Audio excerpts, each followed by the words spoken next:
ఎన్నికల పోలింగ్ అవును. ఎమ్మెల్సీ ఎన్నికలకు సంబంధించి పోలింగ్ అయితే మొదలైంది.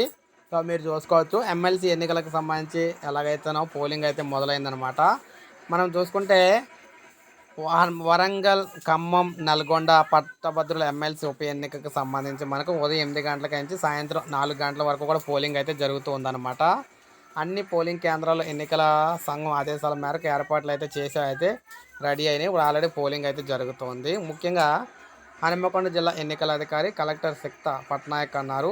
హనుమకొండలోని కాకతీయ డిగ్రీ కళాశాలలో ప్రజెంట్ పోలింగ్ అయితే అంటే మనకి జరుగుతూ ఉందన్నమాట. ఎన్నికల పోలింగ్ సంబంధించి పోలింగ్ కేంద్రాలకు సంబంధించి మొత్తం సామాగ్రి అంతా కూడా అక్కడ సిద్ధం చేసుకుని అక్కడి నుంచి అయితే స్టార్ట్ చేశారు. పోలింగ్ సిబ్బంది బ్యాలెట్ బాక్సులు, బ్యాలెట్ పత్రాలు, ఇతర పోలింగ్ సామాగ్రిని కూడా అయితే మొత్తం అంతా తీసుకొని అన్నీ అయితే అక్కడ సిద్ధం అయితే చేసుకున్నారు. మొత్తంగా పోలింగ్ అయితే స్టార్ట్ అయింది.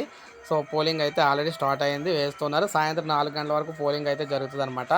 సో ఇది మనకు లేటెస్ట్ అప్డేట్. తెలంగాణలో ఎమ్మెల్సీ ఎన్నికలకు సంబంధించి, పట్టభద్రుల ఎన్నికలకు సంబంధించి ఒక లైక్ చేయండి, సబ్స్క్రైబ్ చేసుకోవాలి. మన ఛానల్ సబ్స్క్రైబ్ చేసుకొని ఫాలో అవుతుంది.